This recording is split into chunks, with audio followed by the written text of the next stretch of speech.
Everyone, welcome back. आज की इस वीडियो में हम पढ़ने वाले हैं 3 डिफरेंट डेफिनेशंस जो कि बहुत सारे इंडियन एक्ट्स में आपको देखने को मिलेगी। The first one is full blood, then uterine blood and next is half blood.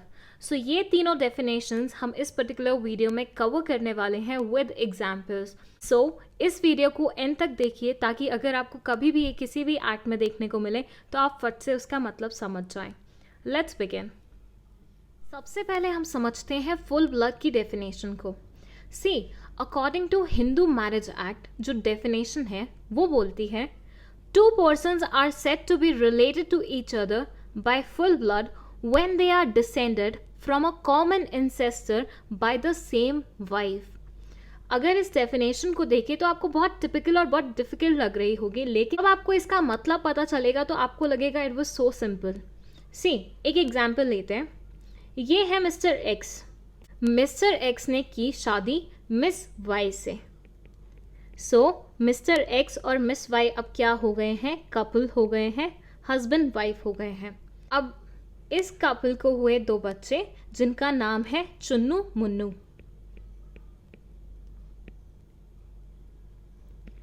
सी, अगर ये डेफिनेशन देखें तो फुल ब्लड बोलता है Chunnu and Munnu full blood relationship में आते हैं। रीजन बीइंग इनके जो एंसेस्टर्स हैं वो क्या है? सेम है। मतलब चुन्नू के भी माँ बाप वाई और एक्स हैं और मुन्नू के भी माँ बाप एक्स और वाई ही हैं। तो देखिए डेफिनेशन जो बोलती है कि कॉमन एंसेस्टर्स जिनके होते हैं फुल ब्लड से रिलेटिव माने जाते हैं। एंड दोनों ही सिनेरियो में मिस्टर एक्स की वाइफ कौन थी? मिस वाई ही थी। तो सेम वाइफ कॉमन एंसेस्टर्स की अगर बच्चे होंगे तो वो क्या कहलाए जाएंगे? वो कहलाए जाएंगे फुल ब्लड सिबलिंग्स। बात करते हैं हाफ ब्लड रिलेशनशिप की। ये बोलते हैं 2 persons are said to be related to each other by half blood when they are descended from the common ancestor but by different wives। जैसे फुल ब्लड में same wife होती है, यहाँ पे डिफरेंट वाइफ्स होती हैं। एंसेस्टर का मतलब यहाँ पे हम मानेंगे फादर के रूप में। For example, he is mister x. Mister x ने शादी की मिस जेड से। ये बन गए क्या? कपल। और इनको हुआ एक बेबी जिसका नाम है देव।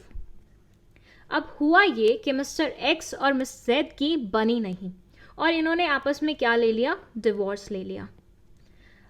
अब मिस्टर एक्स ने की दूसरी शादी किससे? मिस वाई से। अब ये क्या बन गए? ये बन गए कपल। अब इन दोनों का हुआ एक बेबी जिसका नाम है परी। अब अगर हम हाफ ब्लड की बात करें तो परी और देव के बीच में है हाफ ब्लड का रिलेशनशिप। रीजन बीइंग इन दोनों के पिता सेम है मिस्टर एक्स, लेकिन इनकी माँ डिफरेंट है। एक की माँ है मिस वाई और दूसरी की माँ है मिस जेड। तो कहने का मतलब ये है जब एक इंसान 2 अलग अलग शादी करता है उसके बाद जो बच्चे होते हैं उन बच्चों में आपस में जो रिलेशनशिप होता है वो हाफ ब्लड का रिलेशनशिप होता है।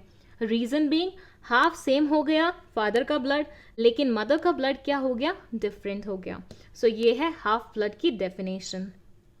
अब फाइनली हम बात करते हैं यूट्राइन ब्लड की। ये हाफ ब्लड का उल्टा होता है। कहने का मतलब है 2 persons are said to be related to each other by uterine blood when they are descended from a common ancestress but by different husbands। यहाँ पे ancestors मतलब मदर हो गई और उनके क्या होंगे? डिफरेंट हस्बैंड्स होंगे। अगर एग्जाम्पल लें तो अगेन ये है कौन? Miss Z. मिस जेड की शादी हुई मिस्टर एक्स के साथ और ये क्या बन गए? कपल बन गए। अब इनका हुआ एक बेबी जिसका नाम है टैट। फिर क्या हुआ? मिस्टर एक्स और मिस जेड का हो गया डिवोर्स। तो मिस जेड ने कर ली दूसरी शादी किससे? मिस्टर एल से। अब मिस्टर एल और मिस जेड क्या हो गए हैं? कपल हो गए हैं। इनका बेबी हुआ जिसको हमने बोला टिट। अब अगर हम यहाँ पे देखें टिट और टैट के रिलेशनशिप के बारे में, तो देखिए इनकी मदर कौन है? इनकी मदर है मिस जेड, लेकिन फादर कौन है? फादर है डिफरेंट। तो यूट्राइन ब्लड ये बोलता है कि जब मदर सेम होती है लेकिन हस्बैंड्स डिफरेंट होते हैं उनके, और उनसे जो बच्चे होते हैं उनके बीच में यूट्राइन ब्लड का रिलेशनशिप होता है। अगर अब हम सम अप करें तो फुल ब्लड का मतलब होता है जहां पे हस्बैंड वाइफ दोनों सेम हैं और उनके जो बच्चे हुए हैं उनके बीच का रिलेशनशिप फुल ब्लड का रिलेशनशिप कहलाएगा। वेयरएज यूट्राइन ब्लड में मदर सेम रहेगी दोनों बच्चों की, लेकिन फादर कौन रहेंगे? डिफरेंट रहेंगे। और वहीं पे हाफ ब्लड बोलता है कि फादर सेम रहेंगे दोनों बच्चों के, लेकिन मदर क्या होंगी? डिफरेंट होंगी। आई होप आपको ये वीडियो समझ आई और पसंद भी आई।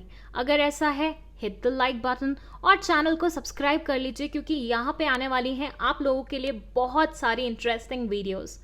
Thank you so much for watching this video.